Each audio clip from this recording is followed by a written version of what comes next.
குறிப்பாக தமிழ்நாட்டில் இன்றைக்கு இருக்கக்கூடிய அரசியல் சூழல் சம்பந்தமாகவும் வரக்கூடிய சட்டப்பேரவை தேர்தலை மார்க்சிஸ்ட் கம்யூனிஸ்ட் கட்சி எவ்வாறு எதிர்கொள்வது என்பது சம்பந்தமாகவும் ஒரு விரிவான விவாதம் என்பது நடைபெற்றிருக்கு.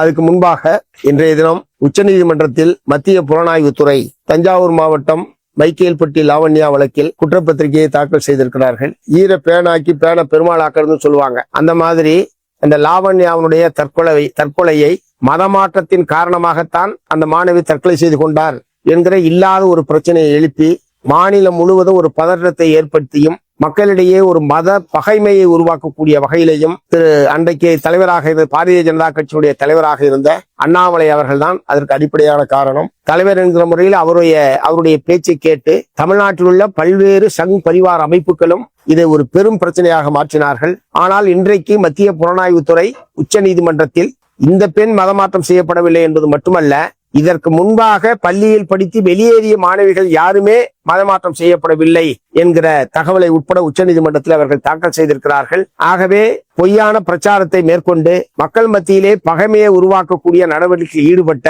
பாரதிய ஜனதா கட்சியினுடைய தலைவர் அண்ணாமலை தமிழ்நாட்டு மக்களிடம் பகிரங்கமாக மன்னிப்பு கேட்க வேண்டும் என்று மார்க்சிஸ்ட் கம்யூனிஸ்ட் கட்சியின் சார்பில் நாங்கள் வற்புறுத்த விரும்புகிறோம். இரண்டாவது, இந்த மாதிரியான ஒரு பிரச்சனையை எழுப்பி ஒரு பெரும் பதற்றத்தை உருவாக்கிய குற்றத்திற்காக தமிழ்நாடு அரசாங்கம் அண்ணாமலை அவர்கள் மீது சட்டப்படி நடவடிக்கை எடுக்க வேண்டும் என்று நான் வற்புறுத்தி கேட்டுக்க விரும்புகிறேன்.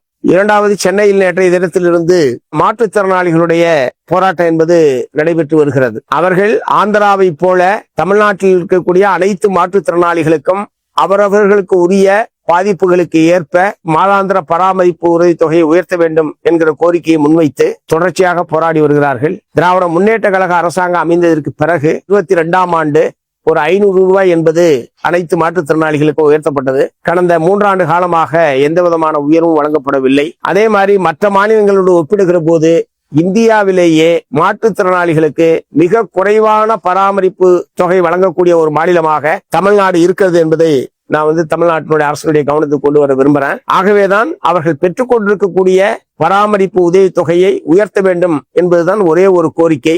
ஆனால் நேற்றைய தினம் அந்த கோரிக்கையை முன்வைத்து போராடியவர்களை நள்ளிரவில் அவர்களை கைது செய்து பேருந்துகளில் ஏற்றி மண்டபத்துக்கு கொண்டு செல்வதாக சொல்லி மண்டபத்துக்கு கொண்டு செல்லாமல் 20 பேருந்துகளில் பல்வேறு சென்னை மாநகரத்தினுடைய பல்வேறு பகுதிகளுக்கு பிரித்து இரவில் பல மணி நேரங்கள் அலைக்கழித்து ஒரு மிகப்பெரிய மனித உரிமை மீறல் நடவடிக்கையில் தமிழ்நாடு காவல்துறை என்பது ஈடுபட்டது என்பது உண்மையான கண்டனத்துக்குரியது. அதற்கு காரணமான காவல்துறை அதிகாரிகள் யாராக இருந்தாலும் அவர்கள் மீது நடவடிக்கை எடுப்பதற்கு தமிழ்நாடு அரசாங்கம் முன்வர வேண்டும் என்று மார்க்சிஸ்ட் கம்யூனிஸ்ட் கட்சியின் சார்பில் நான் வற்புறுத்த விரும்புறேன். காவல்துறையின் இந்த அணுகுமுறைக்கு உண்மையான கண்டனத்தை தெரிவிச்சுக்கிறேன். அதே மாதிரி இந்த மாதாந்திர பராமரிப்பு உதவி தொகையை உயர்த்துவது என்பதுதான் இந்த போராட்டத்தை சுமூகமாக முடிப்பதற்கான ஒரே வழி. ஆகவே தமிழ்நாடு அரசாங்கத்திற்கு கடுமையான பொருளாதார சுமை இருக்கிறது, நிதி சுமை இருக்கிறது என்பதையெல்லாம் நேற்றைய தினம் இடைக்கால நிதிநிலை அறிக்கையில் மாண்புமிகு நிதி அமைச்சர் அவர்கள் தெரிவித்திருக்கிறார். ஆனால் இதே காலத்திலே தான் மகளிர் உரிமை தொகை ஒரே நாளில் ஏறத்தாழ ஒரு 6500 கோடி ரூபாய்க்கு மேல் ஒரு 1,31,00,000 பெண்களுக்கு வழங்கப்பட்டிருக்கிறது. அவர்கள் வழங்கினதை நாங்க மார்க்சிஸ்ட் கம்யூனிஸ்ட் கட்சி வரவேற்று இருக்கிறது. அதே நேரத்தில் ஒரு 7.5 லட்சம் மாற்றுத்திறனாளிகள் தான் இங்கே உதவித்தொகை பெற்றுக் கொண்டிருக்கிறார். அவர்களுக்கு மாதம் ஒரு 500,000 உயர்த்துவது என்பது பெரிய சிரமமான காரியம் அல்ல. ஆகவே தமிழ்நாடு அரசாங்கம் இந்த மாற்றுத்திறனாளிகளுடைய கோரிக்கையை பரிசீலித்து உடனடியாக பராமரிப்பு உதவித்தொகை உயர்த்துவதன் மூலமாக இந்த போராட்டத்தை முடிவுக்கு கொண்டு வருவதற்கு முன்வர வேண்டும் என்று மாண்புமிகு முதலமைச்சர் அவர்களை வேண்டி கேட்டுக்க விரும்புகிறேன். தேர்தல் சம்பந்தமாக மார்க்சிஸ்ட் கம்யூனிஸ்ட் கட்சியின் சார்பில் திராவிட முன்னேற்ற கழகத்தோடு பேச்சுவார்த்தை நடத்துவதற்கான பேச்சுவார்த்தை குழுவை மாநில குழு முடிவு செய்திருக்கிறது. இந்த பேச்சுவார்த்தை குழு உறுப்பினர்கள் சண்முகம் மாநில செயலாளர், மாநில செயற்குழு உறுப்பினர்கள் தோழர் கனகராஜ், தோழர் சாமிவேல்ராஜ், தோழர் எஸ் கண்ணன் ஆகிய 4 பேர் கொண்ட பேச்சுவார்த்தை குழுவை மாநில குழு முடிவு செய்திருக்கிறது. அதே மாதிரி 26ஆம் ஆண்டு நடைபெற இருக்கக்கூடிய சட்டப்பேரவை தேர்தலில் மார்க்சிஸ்ட் கம்யூனிஸ்ட் கட்சியின் சார்பில் வெளியிடக்கூடிய தேர்தல் அறிக்கை தயாரிப்பதற்கான ஒரு குழு ஒன்றையும் மாநில குழு முடிவு செய்திருக்கிறது. அந்த குழுவினுடைய தலைவராக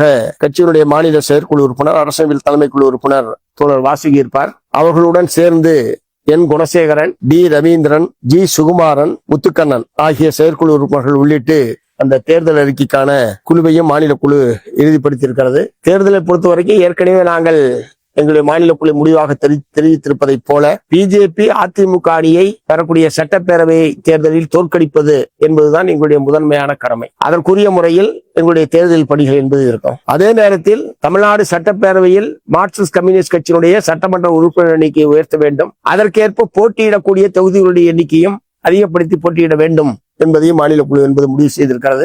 ஆகவே திமுகவுடைய பேச்சுவார்த்தை குழுவின் முன்னால் மார்க்சிஸ்ட் கம்யூனிஸ்ட் கட்சியினுடைய பேச்சுவார்த்தை குழு கூடுதலான தொகுதிகளை பெறுவதற்கு, குறிப்பாக இரட்டை இலக்கத்தில் தொகுதிகள் பெற வேண்டும் என்று மாநில குழு முடிவு செய்திருக்கிறது. அதை நாங்கள் பேச்சுவார்த்தை குழுவின் முன்னால் பெறுவதற்கான முயற்சிகளை பேச்சுவார்த்தை குழு மேற்கொள்ளும் என்பதுதான் சொல்ல வேண்டியது.